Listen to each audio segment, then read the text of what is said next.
저는 한 해를 시작하면서 우리 안에 정말 한 가지만 분명하게 결단했으면 좋겠다라는 마음이 있어서 그 말씀을 좀 잠깐 나누고 싶습니다. 여러분들, 저와 여러분들이 한 가지만 우리가 분명하게 결단했으면 좋겠는데, 나는 죽고 예수님으로 사는 삶만 여러분들 분명하게 결단할 수 있기를 간절히 축복합니다. 새해가 되면 많은 사람들이 결단하죠. 결심합니다. 정말 새로운 삶을 살겠다고, 또 나를 변화시켜서 나를 새롭게 좀 고쳐서 변화된 삶을 살고 싶은 마음이 간절합니다. 그래서 여기도 조금 고쳐보려고 하고 저기도 조금 고쳐보려고 하죠. 여러분, 그런데 그렇게 해서 우리가 변화되는 존재가 아닙니다. 주님의 방법은 우리를 여기 조금 고치고 저기 조금 고쳐서 사용하시는 것이 아니고, 주님의 방법은 우리가 죽고 다시 살게 하시는 것입니다. 그러니 저와 여러분이 한 가지만 결단했으면 좋겠는데, 나는 죽고 정말 예수님으로 사는 그 결단만 있기를 간절히 축복합니다. 우리 자신이 변화될 거라는 기대가 이제는 점점 사라지고 있습니다. 나이가 이제 조금씩 한 살, 한 해 또 지나가면 여러분, 이제 우리 자신이 변화될 거라는 기대가 별로 없습니다. 나에 대한 그런 기대만 없는 것이 아니고 우리 주변에 있는 사람들이 변화될 거라는 기대가 점점 사라지고 있습니다. 우리 가족이 변화될 것이다, 내 남편이 변화될 것이다, 우리 자녀들이 변화될 것이다, 이런 기대감 없이 살아가는 경우가 많죠. 우리 교회가 변화될 것이다, 함께 신앙생활하는 그 사람이 변화될 것이다, 이런 기대감이 우리 안에 없어진다는 것이죠. 여러분, 왜 그런 걸까요? 우리가 예수님을 믿고 있고 예수님이 우리와 함께 하심에도 불구하고 우리가 왜 그렇게 되는 걸까요? 실상은 예수님을 믿지 않기 때문에 그렇습니다. 여러분들은 정말 예수님을 믿습니까? 여러분, 그렇다면 예수님을 믿기 때문에 이제는 혈기 없어지셨죠? 예수님을 진짜 믿기 때문에 이제는 거짓 없어지셨습니까? 예수님을 진짜 믿기 때문에 이제 음란한 삶이 완전히 정리되셨습니까? 예수님을 믿는다고 말하면서 왜 이렇게 되는 걸까요? 실상은 예수님을 믿지 않기 때문에 그래요. 여러분, 예수님을 믿는다는 것은 단순히 교회만 출석하는 것을 예수님 믿는다고 말하지 않습니다. 예수님을 믿는다는 것은 예수님이 내 삶의 주인이 되시는 것을 의미하는 거예요. 우리가 예수님을 믿고 예수님이 내 삶에 함께 하신다는 것을 믿으면서도 죄의 문제가 해결되지 않고 삶의 변화가 없고 아무런 역사도 경험할 수 없는 것은 예수님이 우리와 함께 하시지만 예수님이 우리의 주인이 되시지 못하기 때문에 그렇습니다. 여러분, 직분이 우리의 삶을 바꿀 수가 없어요. 신앙의 연수가 우리의 삶을 절대로 바꿔내지 못합니다. 하루도 빼놓지 않고 기도하고 하루도 빼놓지 않고 말씀을 읽는다고 해서 그것이 우리의 삶을 완전히 바꿔내는 것은 아닐 수 있어요. 우리의 진정한 변화는 어디에서 비롯되는가? 예수님이 내 삶의 진짜 주인 되실 때부터 내 삶의 변화가 일어나기 시작한다는 거예요. 여러분, 가나 혼인 잔치 한번 생각해 보세요. 이 말씀을 통해서 예수님이 우리에게 너무나도 중요한 것을 한 가지 말씀하시는데, 예수님이 함께 하셔도 역사하지 못하실 때가 있다는 거예요.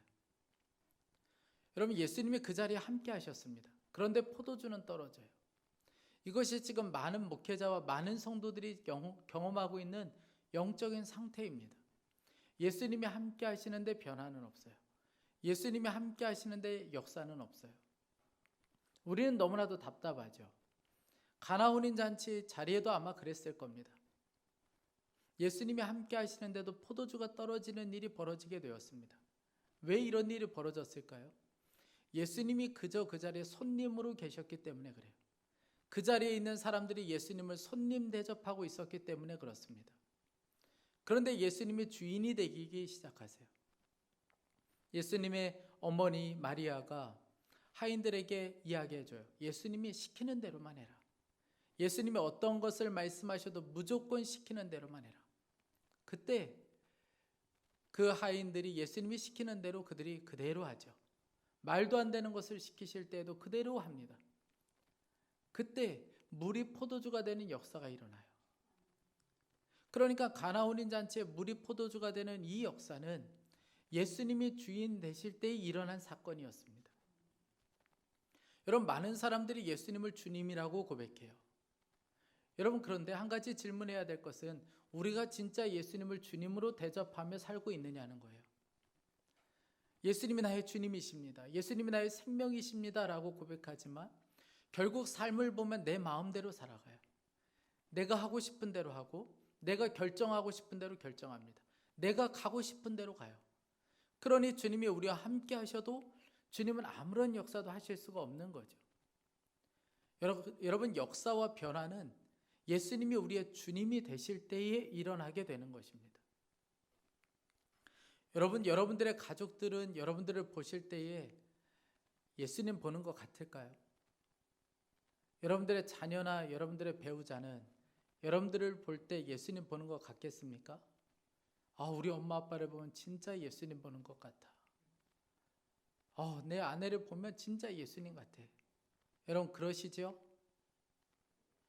왜 예수님이 우리와 함께 하시는데 우리 주변에 있는 사람들은 그것을 모를까요? 죽음이 분명하지 않기 때문에 그렇습니다.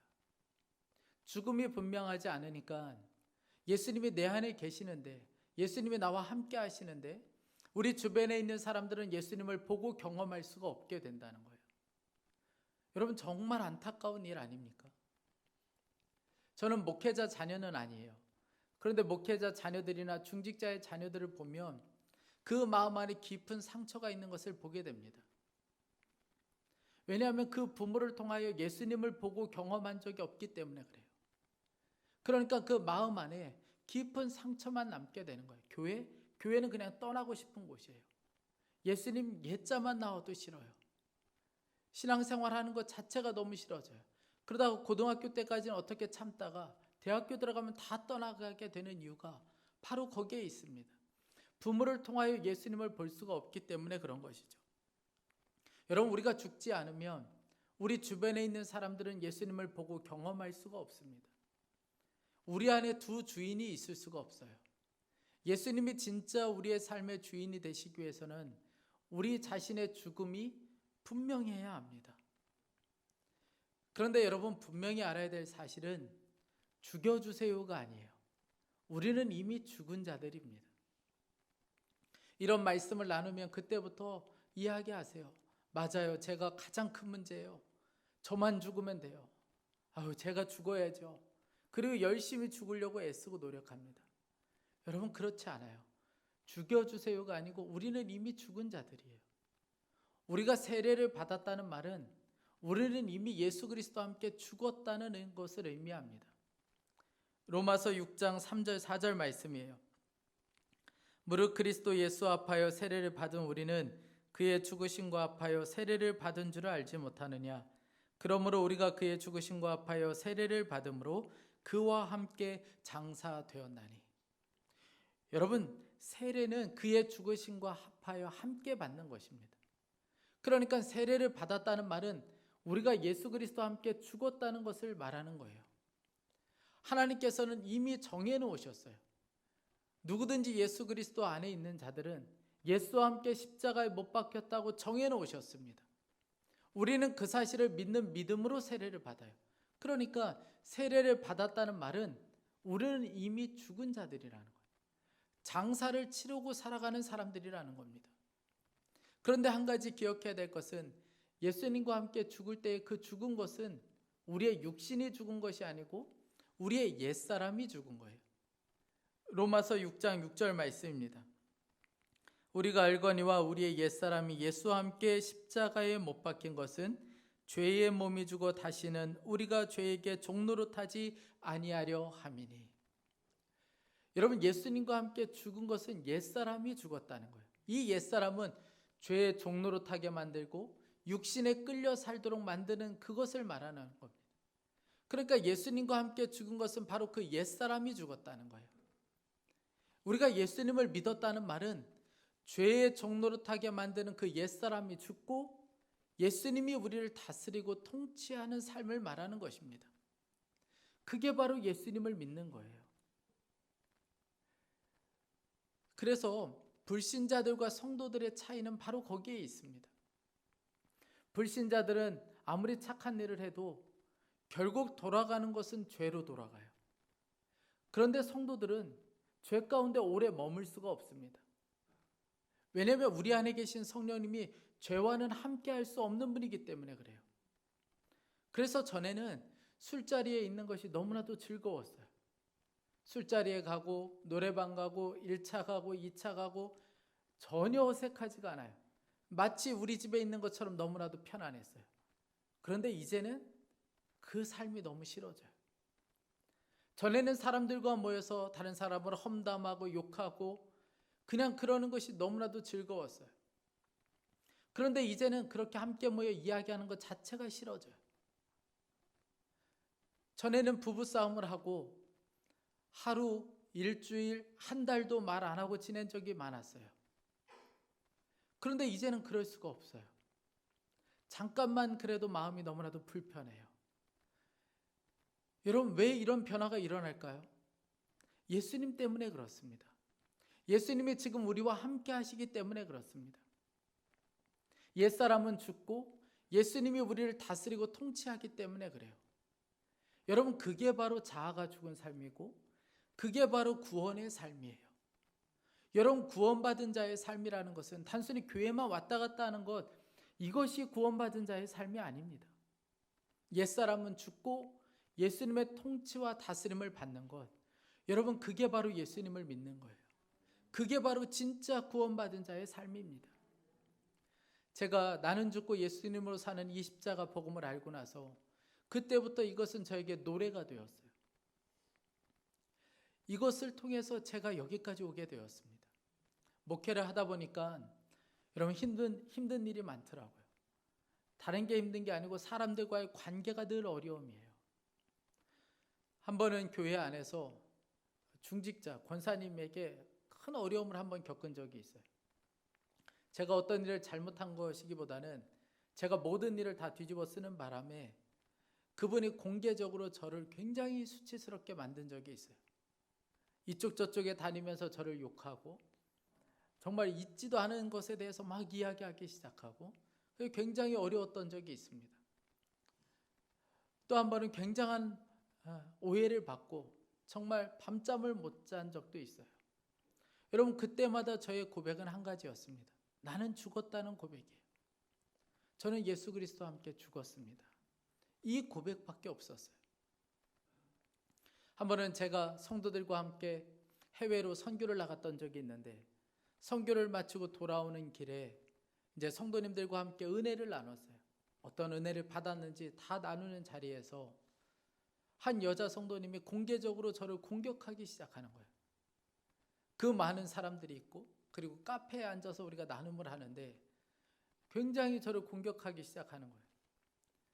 그런데 그 말 하나하나가 너무 괴로운 게 있지도 않은 이야기를 가지고 계속 이야기를 하는 겁니다. 목사님이 이래서 문제고 목사님이 저래서 문제고 하나하나 이야기하는데 너무 마음이 괴로워요. 그러면서 이분이 결국에 하는 이야기가 뭐냐면 목사는 교회에서 돈 다 내줬기 때문에 선교 내내 간절함이 전혀 없었다는 거예요.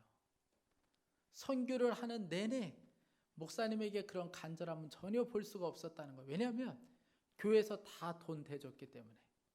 그런데 자기는 간절했다는 거예요. 왜냐하면 빚 얻어서 왔기 때문에 자기는 너무 간절했다는 거예요. 와, 그런 이야기를 들으니까 머리가 확 돌아버리는 것 같아요. 진짜 이 카페에서 이거 확 뒤집어 엎고 싶은 마음이 너무 간절해. 어떻게 세상에 저런 분을 하나님이 창조하셨을까 싶을 정도로 너무 마음이 괴로운 거예요. 그런데 그때도 제 고백은 한 가지예요. 주님, 분노하고 억울해하는 저는 죽었습니다. 이 괴로워하는 마음으로 힘들어하는 저는 죽었습니다. 이 고백밖에 할 게 없는 거예요. 그런데 놀라운 것은 그렇게 고백하고 저는 살았어요. 그렇게 고백하고 나니까 그 성도님을 바라보는 게 아무렇지가 않은 거예요. 진짜 주님이 내 안에서 역사하시고 주님이 나를 통해서 일하시는 것을 그때 경험하게 되었습니다. 여러분, 반드시 기억하셔야 돼요. 우리는 장래를 치르고 살아가는 사람들입니다. 그러니 어떤 상황 앞에서도 어떤 사람들 앞에서도 우리의 고백은 한 가지예요. 나는 죽었다는 고백입니다. 그런데 신기한 건 우리가 이제부터 그렇게 고백하기 시작하면, 우리가 그렇게 결심하고 그렇게 살기로 결정하고 나면, 그때부터는 여러분들 주변에 나를 부활시키려고 하는 사람들이 굉장히 많아지기 시작할 겁니다. 어떻게든 나를 살려보려고, 살았는지 죽었는지 찔러보는 사람들이 점점 많아지게 될 거예요. 여러분, 제가 예언을 하나 하도록 하겠습니다. 제가 잘 예언을 안 하는데, 오늘 여러분들 예배 끝나고 집에 가시면 반드시 속이 뒤집어지는 일이 벌어지게 될 겁니다. 그런 사람들이 여러분 집에 한 명씩 있지 않습니까? 우리를 반드시 부활시키려고 애쓰는 사람들이 있어요. 여러분, 그래서 사도 바울은 로마서 6장 11절에 이렇게 강하게 권하고 있습니다. 로마서 6장 11절, 이와 같이 너희도 너희 자신을 죄에 대하여는 죽은 자로 여길지어다. 여기라는 거예요. 담대히 고백하라는 겁니다. 내가 예수 그리스도와 함께 십자가에서 죽었습니다. 여러분, 담대히 고백하라는 거예요. 여러분, 내 안에 계신 예수님께서 우리 안에 생명으로 역사하시기 위해서는 한 가지가 분명해야 되는데, 죽었다는 고백이 분명해야 합니다. 고백이 분명하면 우리 안에 계신 예수님이 그때부터 역사하실 수 있어요. 그러나 고백이 분명하지 않으면 주님이 우리와 함께 하셔도 주님은 아무 일도 하실 수가 없습니다. 초대교회 유명하신 김익두 목사님 잘 아시죠? 김익두 목사님의 유명한 일화가 있지 않습니까? 이 김익두 목사님이 유명한 깡패셨어요. 시장에 나타나면 모든 사람들이 다 도망갈 정도였습니다. 그런데 이분이 예수님을 믿고 나서 가장 먼저 한 게 사람들에게 부고장을 돌리는 것이었어요. 김익두는 죽었다. 그리고 부고장을 돌렸습니다. 사람들이 너무나도 즐거웠어요. 그런데 어느 날 검은 성경책 하나 들고 시장에 나타난 거예요. 기가 막힌 일이 벌어지게 된 겁니다. 그때 한 사람이 이 사람이 진짜 변했는지 안 변했는지 시험하기 위해 물동이 하나를 가져다가 김익두 목사님에게 씌웠잖아요. 그때 이분이 일어나면서 물을 털면서 이야기했어요.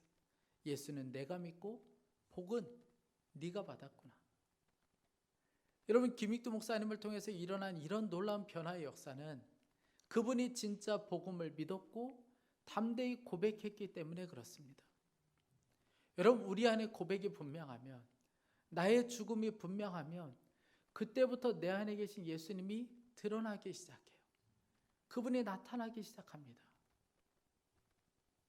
사도 바울은 그래서 고린도후서 4장 10절 11절에 이렇게 고백합니다. 우리가 항상 예수의 죽음을 몸에 짊어짐은 예수의 생명이 또한 우리 몸에 나타나게 하려 함이라.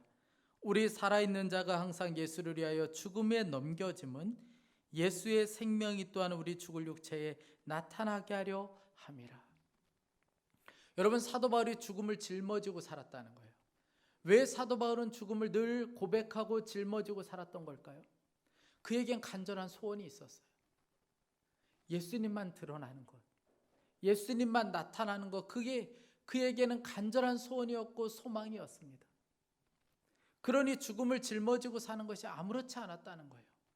늘 죽음을 고백하고 살 수밖에 없었다는 것이죠. 사랑하는 성도 여러분, 우리 한 사람만 이 고백이 분명하면 가정이 변화되게 되어 있어요. 우리 교회가 반드시 바뀔 수밖에 없습니다. 나는 죽고 예수님으로 산다. 여러분, 이 고백이 분명하면 역사가 일어나지 않을 수가 없습니다. 대신에 여러분, 다른 사람이 안 죽은 것 가지고 뭐라고 하지 마세요. 나는 죽는데 저 사람이 안 죽잖아요. 여러분, 이런 식으로 말하지 마세요. 그냥 나 하나만 분명하면 그때부터 주님이 역사하세요. 한동대에 세우셨던 이제는 돌아가신 고인이 된 김영길 총장님이 이 학교를 세울 때 정말 하나님 중심의 학교를 세우겠다, 그렇게 결정하고 학교를 세울 때 정말 많은 어려움들이 있었습니다. 재정난도 심각했고 또 공격하는 사람들이 너무나도 많았어요. 한 번은 일간지에 이분을 비난하는 성명서가 올라올 정도였습니다. 밤잠을 못 잘 정도로 너무 고통스러운 시간들이 계속되었어요. 이 모습을 지켜보던 아내 김영애 권사님은 통곡하면서 울 수밖에 없었어요. 한 번은 하루 그렇게 시달리고 이 총장님이 집에 들어오시는데 아내 권사님이 걱정이 되는 거예요. 이러다가 내 남편이 어떻게 될 수도 있겠다.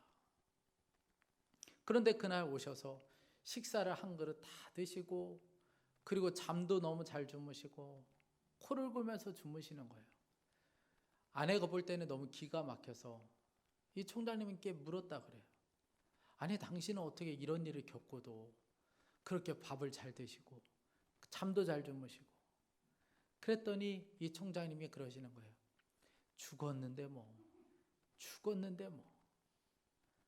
내 이름의 주인이 예수님이시고, 그러니 그 예수님이 내 이름을 가지고 구워서 드시든 삶아 드시든 나에게는 아무 권리가 없다. 죽었는데 뭐. 여러분 한번 고백해 보세요. 죽었는데 뭐. 집에 가서 한번 고백해 보세요. 직장에서 한번 고백해 보세요. 이것이 역사가 나타날 수밖에 없는 것은, 이것은 단순히 주문이 아니고 하나님이 우리에게 이루신 일이기 때문에 그렇습니다. 그때부터 주님이 일하세요. 한 목사님께서 성도님 이야기를 하시는 것을 들으며 참 감동을 받았는데, 이 여자 성도님이 한 분 계신데, 이분이 시어머니, 시부모님을 모시고 살고 또 시할머니도 모시고 살고, 그리고 누이가 버린 자녀들까지 그렇게 모시고 살았던 거예요. 그러니 얼마나 어려웠겠습니까? 정말 최선을 다해서 섬겼어요. 시할머니가 104세에 돌아가셨습니다. 여러분 더도 말고 104세까지만 사시기 바랍니다. 104세에 돌아가셨는데 너무 힘든 거예요. 근데 시어머니는 한쪽 수족을 다 못 쓰세요. 아침 저녁으로 등에 난 고름을 다 짜면서까지 그렇게 섬겨드렸어요. 그리고 나서 이 어머니가 돌아가셨습니다. 야, 이제는 숨 좀 돌리겠다. 이제는 좀 평안할 수 있겠다 싶었는데, 시아버지가 치매에 걸리셨어요. 치매에 걸리셔서 밤에 잠을 못 주무시면 옆에서 이 성도님이 자장가를 불러드리며 주무시도록 하신 거예요. 너무 힘들지 않았겠습니까? 근데 힘든 게 전혀 기색을 하지 않는 거예요. 어느 날 새벽에 막 울음소리가 나서 남편이 나가보니까 이분이, 아내가 기도하고 있는 거예요. 무슨 기도를 하고 있나 봤더니, 하나님, 우리 아버님 1년만 더 살게 해주세요. 아범이 이 옆에다가 집을 아름답게 짓고 있는데 새로운 집에 들어가서 잠깐이라도 사실 수 있도록 하나님 1년만이라도 더 살게 해주세요. 그렇게 눈물로 기도하고 있는 거예요. 남편이 그 소리를 들으니까 기가 막힌 거죠. 치매 때문에 온통 정신없이 사시다가 마지막 돌아가실 때에 잠깐 정신이 돌아오셨어요. 며느리 손을 붙잡고 이분이 그렇게 이야기하신 거예요. 며느라, 네 덕분에 잘 있다 간다. 고맙다. 그리고 돌아가셨다는 거예요. 이 남편이 전혀 믿음이 없는데 이 아내를 보면서 예수님을 보게 된 거예요. 성경책에 나오는 그 예수님이 그저 허구의 인물이 아니고 우리 아내가 바로 예수님이었구나. 그것을 발견했다라는 겁니다. 여러분, 죽는다는 것이 어떤 의미인지 아시겠습니까? 여러분, 죽음만 분명히 아세요. 절대로 여러분 척은 하지 말아야 합니다. 죽은 척, 사랑하는 척. 여러분, 그러면 사람들이 헷갈려 해요. 죽은 것 같은데 찔러보면 살아있고, 막 성질 불같이 내고, 죽었다고 말은 하는데 막 작은 일 하나에 뒤집어지고. 여러분, 절대로 척은 하지 마세요. 분명하게 고백하세요. 내가 예수 그리스도와 함께 죽었습니다. 예수님이 내 생명이십니다. 그러면 그때부터 역사하세요. 지난 월요일에 제 딸이 저에게 그렇게 이야기하더라고요. 아빠는 돌 같아. 그날 제 아내가 몸이 좀 좋지 않아서 제가 집안일도 좀 하고, 그리고 식사도 준비하고, 그리고 설거지도 하고, 청소도 하고 잘했죠. 제가 그렇게 하니까 제 아이가 보기에는 이상한 거예요. 그러다가 제 아이가 보면서 한마디 한 겁니다. 아빠는 무슨 돌 같아. 이 정도 되면 성질도 내고 짜증도 내야 되는데 무슨 아빠는 돌 같아. 그렇게 이야기하는 거예요. 그러니까 아이가 볼 때에는 아빠가 이제 한계가 찼다고 생각했던 것 같아요. 이 정도 했으면 짜증 한번 내겠지. 이 정도 되면 성질 한번 부리겠지. 그런데 전혀 성질도 짜증도 내지 않고 그냥 웃으면서 그냥 설거지를 하는 모습에 아이가 놀란 거예요. 그래서 아빠를 보면서 돌 같다고 이야기한 거예요. 여러분, 저는 지금까지 저와 저희 아내와 저희 아이에게 들었던 말 중에 그 말이 저에게는 가장 가슴 뿌듯한 이야기였습니다. 제 마음을 너무나도 흐뭇하게 하는 말이었어요. 여러분, 제가 돌이 되면 가정이 천국이 됩니다. 여러분, 제가 돌이 되면 저를 통해서 그때부터 예수님이 드러나기 시작해요. 여러분, 우리 임마누엘 교회는 어떤 교회입니까? 로마서 14장 7절부터 8절 말씀이에요. 우리 중에 누구든지 자기를 위하여 사는 자가 없고 자기를 위하여 죽는 자도 없도다. 우리가 살아도 주를 위하여 살고 죽어도 주를 위하여 죽나니 그러므로 사나 죽으나 우리가 주의 것이로다. 여러분, 교회는 바로 이런 곳이 교회입니다. 나를 위하여 사는 자도 없고 나를 위하여 죽는 자도 없어요. 오직 주님을 위하여 죽는 자만 있는 곳, 여러분, 그곳이 바로 교회입니다. 여러분, 교회만 그렇습니까? 가정도 마찬가지예요. 왜 이렇게 가정에서 힘든 거죠? 왜 이렇게 가정 안에서 관계가 어렵습니까? 부부 관계가 어렵고 부모와 자녀 관계가 왜 이렇게 어려운 거죠? 살려고 하기 때문에 그래요. 나만 살려고 하기 때문에 그렇습니다. 여러분, 그런데 죽으려고 하면 그러면 전혀 문제가 되지 않아요. 여러분, 우리 가정에서 우리 배우자에게, 우리 자녀들에게 해줄 수 있는 최고의 것은 우리가 죽음이 분명한 부모가 되는 거예요. 죽음이 분명한 아내, 죽음이 분명한 남편이 되는 것입니다. 여러분, 예수님을 믿는 남편이 좋은 이유가 뭐예요? 예수님을 믿는 아내가 좋은 이유가 뭡니까? 그 사람을 통해서 예수님을 볼 수 있기 때문에 그렇습니다. 죽음이 분명하고 그 사람을 통해서 예수님을 보고 경험할 수 있기 때문에 그런 거죠. 여러분들이 임마누엘 교회 안에서 할 수 있는 최선의 것은 한 가지예요.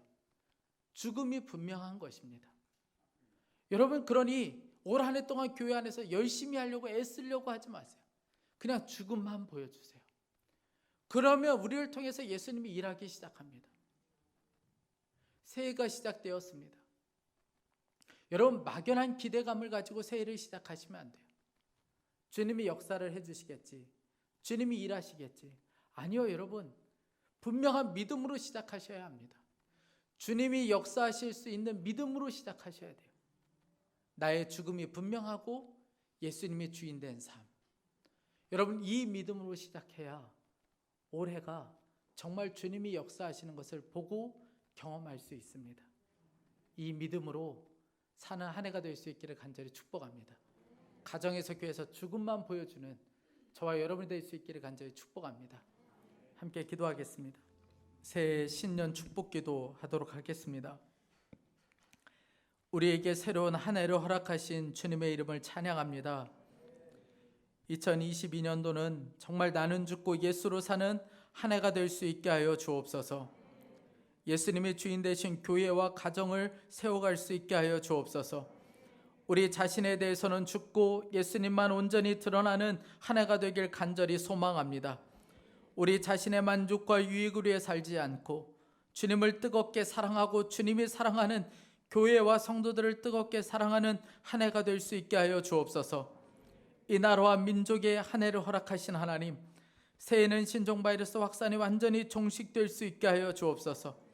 하나님을 대적하는 악한 법이 만들어지지 않게 하여 주시고, 대선이 있는 중요한 해입니다.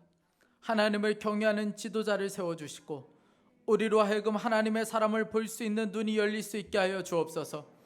물이 바다를 덮은 같이 여호와를 아는 지식으로 충만한 나라가 될 수 있게 하여 주옵소서. 새해는 저 북한 땅에 새로운 역사가 일어나길 간절히 소망합니다. 악한 정권이 무너지게 하여 주십시오.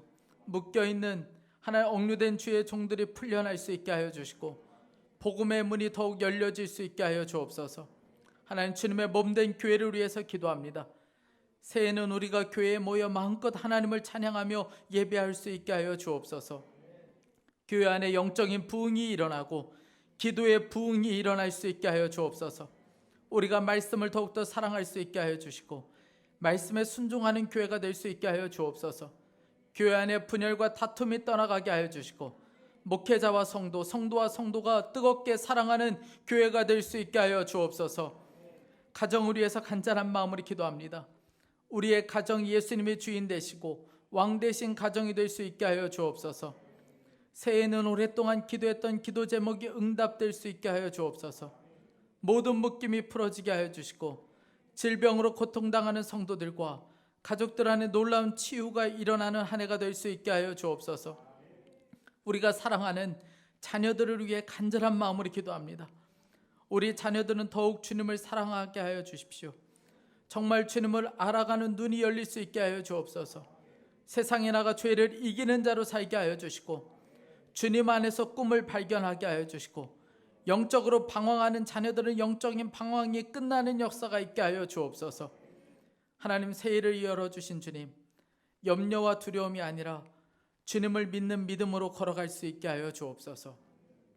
우리가 오늘 새해 첫 예배를 드리며 하나님 앞에 귀한 예물을 봉헌하여 드렸습니다. 하나님, 이 예물을 주님께서 기쁘게 받아주십시오.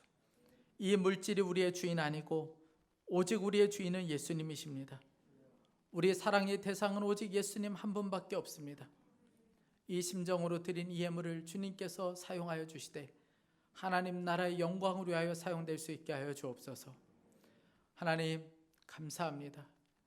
모든 역사는 주님 손에 달려 있습니다. 우리의 죽음을 통하여 오직 예수님만 드러나고 하나님, 오직 주님이 영광 받으시는 2022년이 될 수 있게 하여 주옵소서. 감사합니다. 주 예수 그리스도의 이름으로 기도했습니다. 아멘.